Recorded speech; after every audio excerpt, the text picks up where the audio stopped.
now is your chance to cash in. So, give me a very, very, very motherfucking noise for eRandy!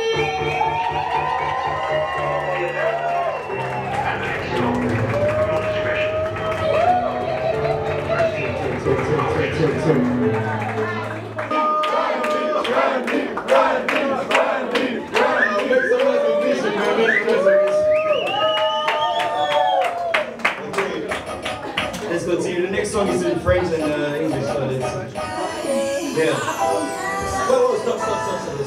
Okay, so I'm going to teach you guys some French. So the song is called Molo Molo. Yes!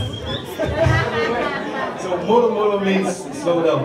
So the song Molo Molo, yeah. So I'm going to say the title. It goes like this. Molo Molo. Yes? Molo Molo. Molo Molo. Molo Molo. Molo Molo.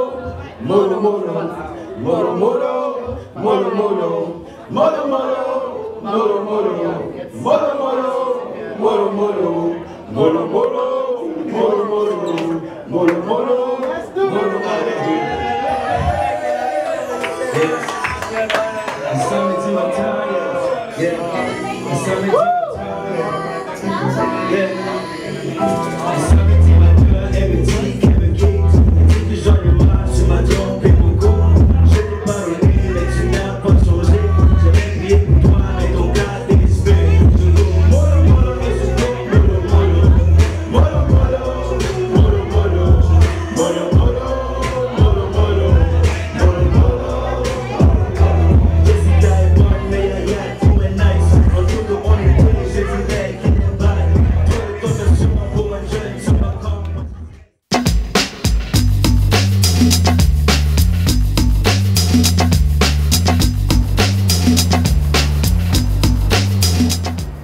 Well, my name is eRandy.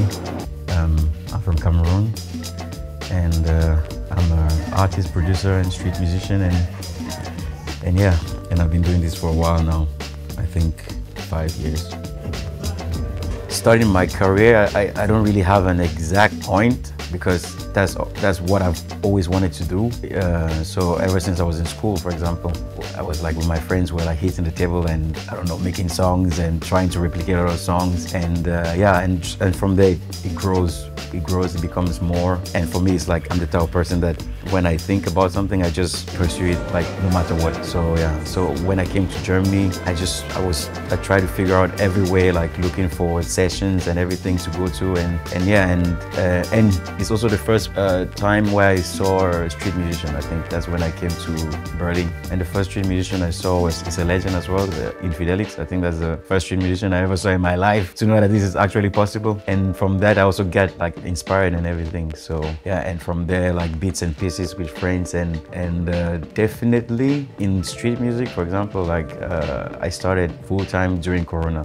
I was walking on Alexanderplatz under the bridge, and there was a guitar artist. There was an artist playing the guitar, and then I just wanted to perform something. I just wanted to rap something, and then I went and asked him like on the ear, like, can I just rap or do something? And he said yes, and then I did my 16 bars, and yeah, that's the first. I think that's the first time I actually rapped on the streets, let's say.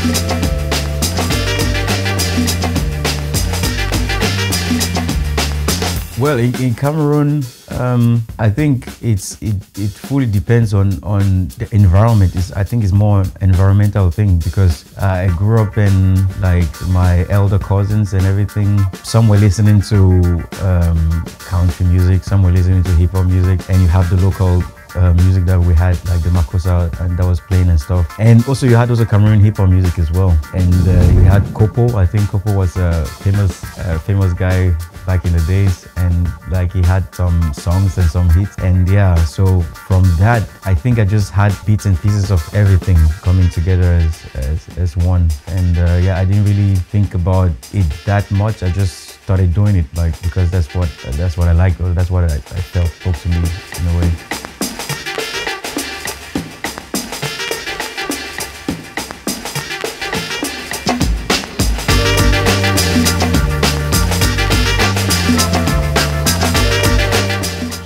I think from when I started fully doing street music, like when I left everything, I would say it was.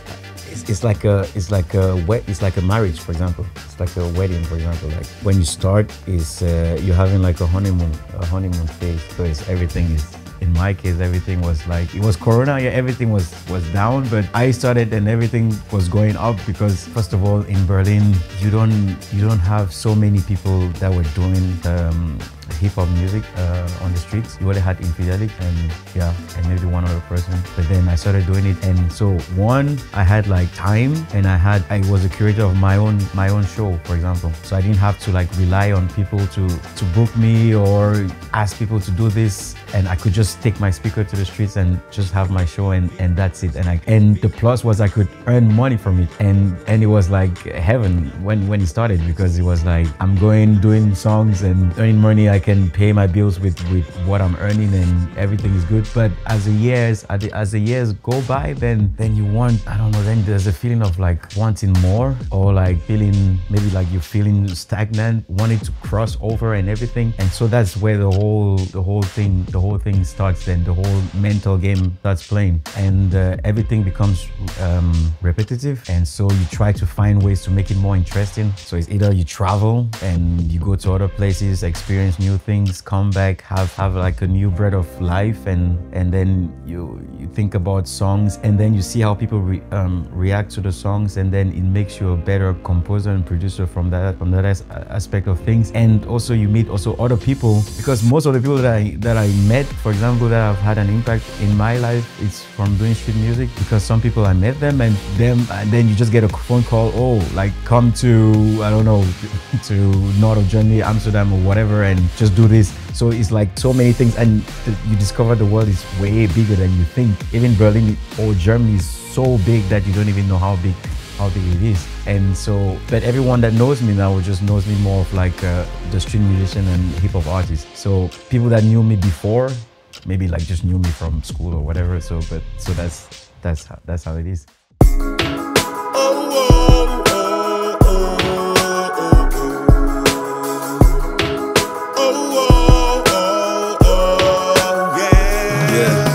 Psychological predicament. There are many men who take medicaments, scared of living in the present tense. I will make you men, fishermen of men, bring them in. The enemy within is the reason for your failures in.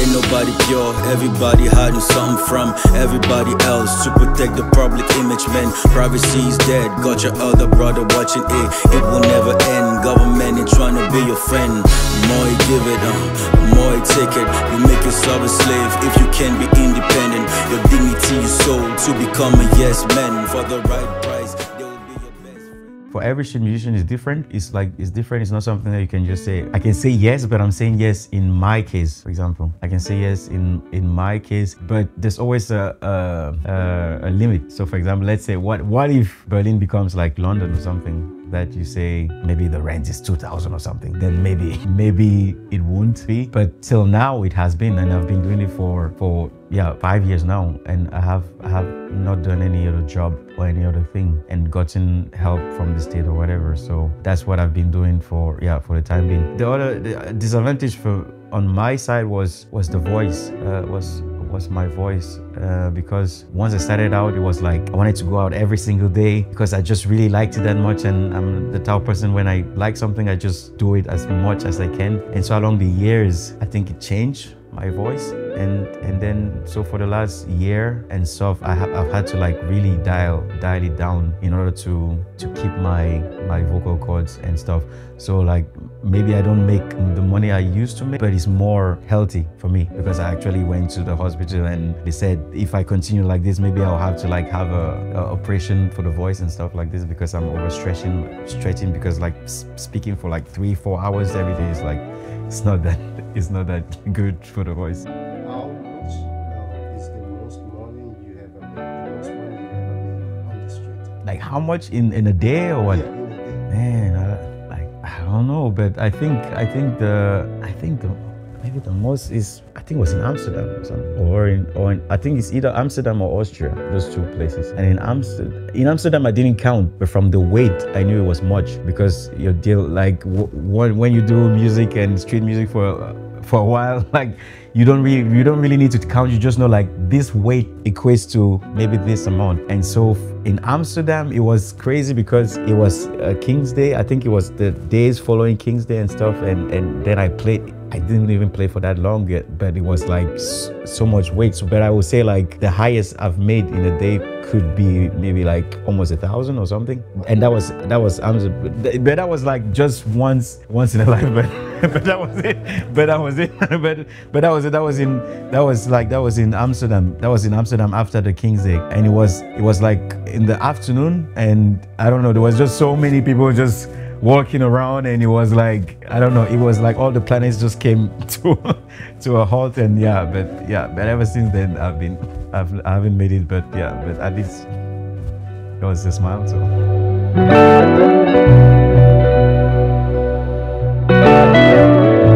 that's the biggest challenge, like uncertainty in the sense that you don't know if the Ordnungsamt is going to stop you or not, or the police or whatever. So you're uncertain. But I think I've been doing it a long time now that I kind of know, because I know the spots that I choose, and I know like the risk, or if the Ordnungsamt or the police is going to be there. So I kind of know right now because of experience. But back then it was more of like an uncertain kind of situation. And I also like experienced a shift as well in the whole thing, because the police 5 years ago is not, maybe they have like moved up the ranks, and now it's newer people that are there. But the newer people that are there are like younger people, and so for them they have like a more, I don't know, youthful approachness to the music and everything, because it's like youths and stuff, so they're more chill about it, rather than when I started it was like older people and they didn't really care that much. So yeah, I went to Harbanov and I was there, and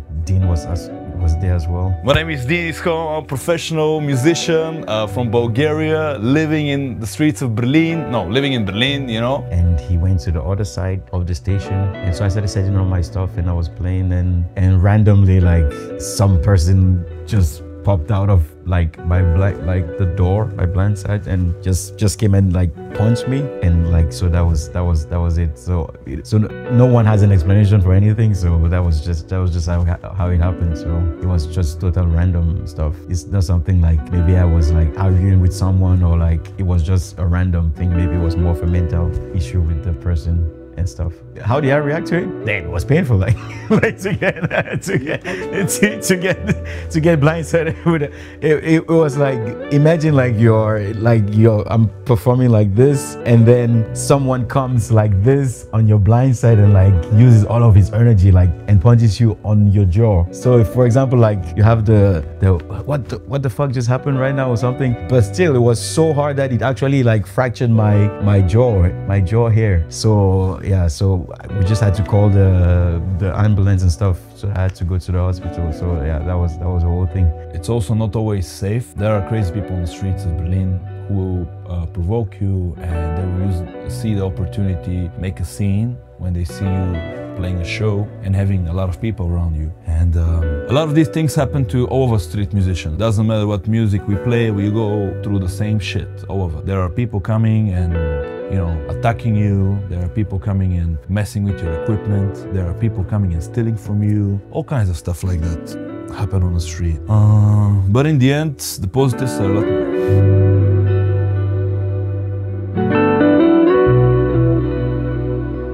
Like, what makes a musician successful? Is it the music, or is it the financial part? So if I can pay my bills, am I successful with the music? Or should I have like 100,000, or should I have like 1 million or 10 million before I'm successful? So like that's something that I still think about, like what actually makes a successful musician. But I think maybe a good way to think about it is if you can actually organize a show, a personal show, and maybe you have like people pay for the tickets to come and see you. Maybe let's say 100, 200, 300 people like paying to actually come and see you. Then I think that's a good measure of success in a way. Yeah, I think that's a successful artist, that you can get people to like actually come to you. Not you in a festival, not you with other people, but you alone just announcing it, and people like traveling and coming just to see you. That's a successful artist, I think.